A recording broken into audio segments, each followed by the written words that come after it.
Perang memanglah sangatlah luar biasa edan dan sangatlah mangprang sekali. Perang juga tidak akan lepas dari korban, entah korban jiwa, harta, atau korban judi online. Namun yang sangat menarik dari sebuah perang besar adalah sebuah dampak hasil dari peperangan tersebut.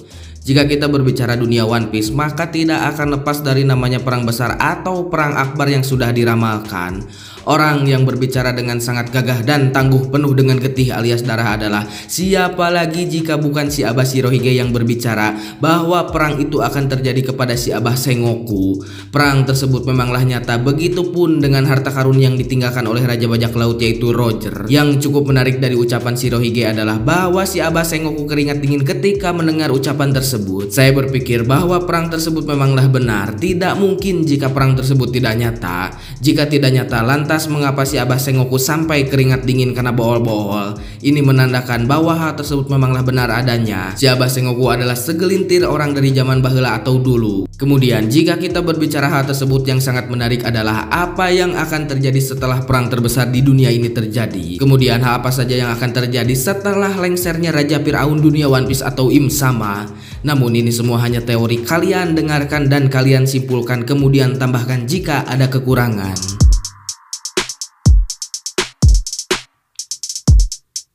Kita harus memperhatikan dalam setiap perang keuntungan selalu berada pada pihak yang kuat. Dan kita juga harus tahu yang berperan penting dalam penghancuran dunia ada dua kubu, yaitu kubu Bajak Laut dan kubu Revolusi. Jika kubu Revolusi di tangan Mamang Dragon, maka Bajak Laut berada di tangan Luffy. Tetapi kita harus perhatikan bahwa sosok Luffy bukanlah manusia yang menginginkan sebuah kedudukan, harta, ataupun tahta. Jika perang sudah selesai, Luffy masih akan tetap menjadi Bajak Laut sebagai gelarnya menjadi Raja Bajak Laut. Hidup bebas mengarungi luasnya lautan tanpa beban dan memikirkan hal penting seperti kepemimpinan dunia.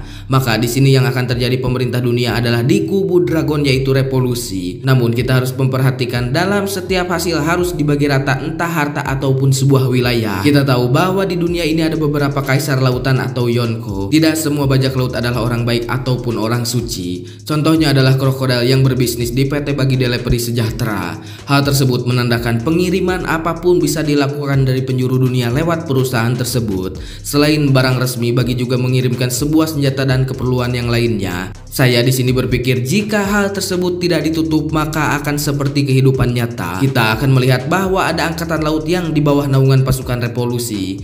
Kesejahteraan, kebatilan, bahkan kekerasan akan selalu ada di penjuru dunia. Oda Sensei akan membuat cerita ini serealistis mungkin, karena bagaimanapun caranya yang dilakukan kejahatan akan selalu ada. Maka di sini Kaisar Laut masih akan tetap ada dengan pemantauan pemerintah baru dan menguntungkan bagi pemerintah. Larangan menjual senjata dan barang berbahaya lainnya. Tetapi ini adalah bajak laut yang tidak bisa diatur sedemikian rupa oleh Undang-Undang Dasar tahun 2024. Bajak laut tetaplah hidup dengan apa yang harus mereka lakukan. Maka opsi dari pasukan revolusi sebagai pemerintah baru adalah membuat polisi revolusi atau sejenisnya. Penjara akan tetap ada, begitupun dengan orang-orang jahat yang selalu ada. Keadilan akan ditegakkan sesuai dengan kesalahan atau dosa yang mereka perbuat. Lamanya hukuman akan diterapkan sesuai aturan yang berlaku seperti kehidupan nyata. Sebenarnya jika kita perhatikan, dunia tidak akan pernah hilang dari kesalahan atau kejahatan. Tuhan menciptakan dunia sudah diseimbangkan dengan apa yang akan terjadi. Kiri ada kanan, bawah ada atas, hutang ada yang tidak dibayar dan sebagainya. Maka hasil dari kehancuran kepemimpinan Im Sama akan dilanjutkan oleh revolusi. Kemudian Kaisar Lautan masih akan tetap ada. Tetapi selalu diperhatikan oleh revolusi sebagai pemerintah baru. Dunia tidak akan bersih. Jika dunia bisa bersih dari kejahatan, maka tidak akan ada yang namanya penjara. Dragon di sini harus bijak dalam membagikan hasil dari pertempuran besar tersebut. Karena yang namanya perang terbesar di dunia tidak akan sedikit melibatkan manusia. Mereka yang bertempur mengorbankan nyawa mereka dengan semangat juang tinggi harus menikmati hasilnya. Jika tidak disamaratakan, maka pemberontakan akan terjadi dan malah semakin kacau pasca kehancuran pemerintah dunia atau Im Sama. Jadi gimana menurut kalian? Tulis pendapat kalian di kolom komentar, dan buat yang mau request sok aja nanti sama saya dibahas. Ya, jadi seperti itulah menurut saya mah. Tapi itu mah cuman teori ya, jangan terlalu dipercaya ya. Sedikit aja gitu kita membahas, atau saya gitu berpikir kalau misalkan perang terbesar di dunia ini terjadi, kemudian si Im Sama ini si Firaun ini udah kalah, begitupun dengan tek-tek bengeknya seperti Gorosei dan yang lain-lain, apa yang akan terjadi?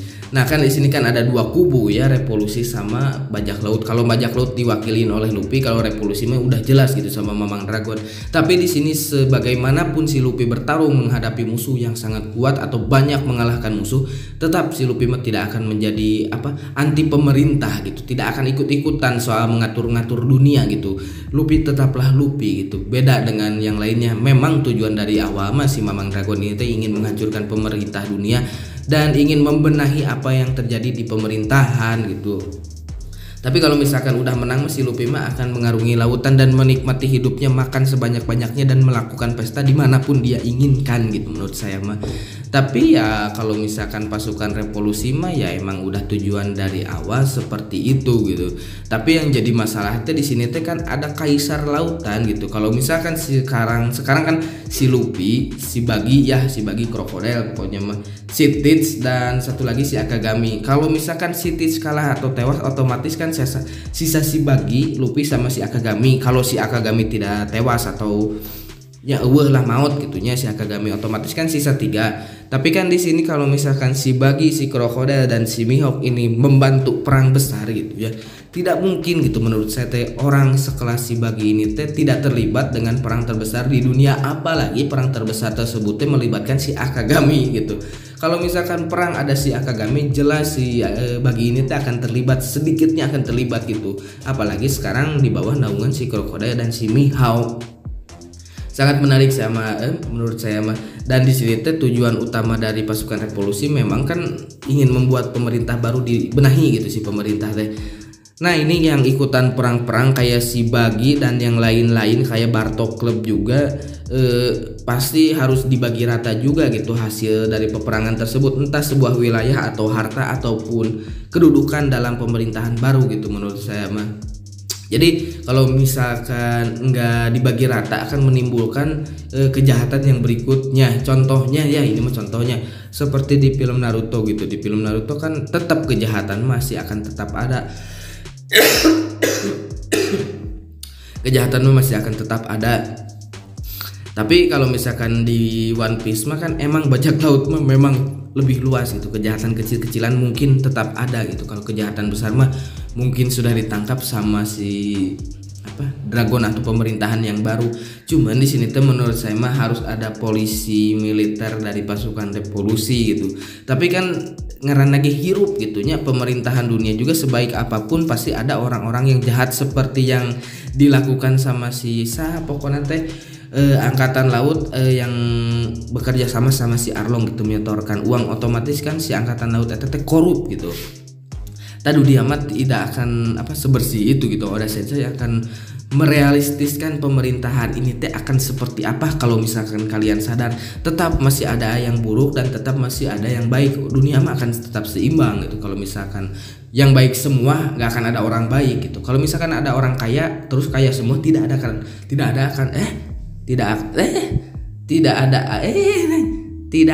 ada orang yang kaya gitu. Kalau misalkan kaya semua, otomatis kan ada kaya, ada miskin, ada atas, ada bawah gitu.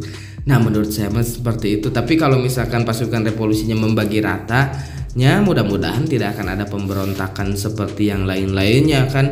Otomatis kan di tiap generasi kan ada orang-orang baru yang tidak percaya atas hal tersebut dan memandang beberapa pemerintahan itu kan tidak baik gitu. Contohnya kalau misalkan udah beres si sama ini, terus pasukan revolusi udah beres, si Luffy udah beres, kan masih ada generasi-generasi berikutnya yang lahir berikutnya. Otomatis kan si informasi yang disampaikan bisa jadi simpang siur. Jadi menurut saya mah kejahatan masih akan tetap ada, tapi kecil-kecilan mungkin ya.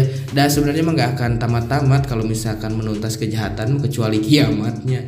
Tapi dah itu mah cuman teori lah buat mengisi waktu kalian. Saya udah lama tengah record ti korok negaring kemarin serang bikin video jadi tepugu gitu, jadi lobang ngacapruk, lobang ngocoblak gitu. Tapi buat kalian jaga kesehatan karena sehat mahal, tengah ngopi jeung tengah udud ya udahlah, karena tenggorokan saya yang garing yang udud dia ya. Ya udahlah, salam sejahtera, wanginya kentut, puji tora, goodbye, dadah.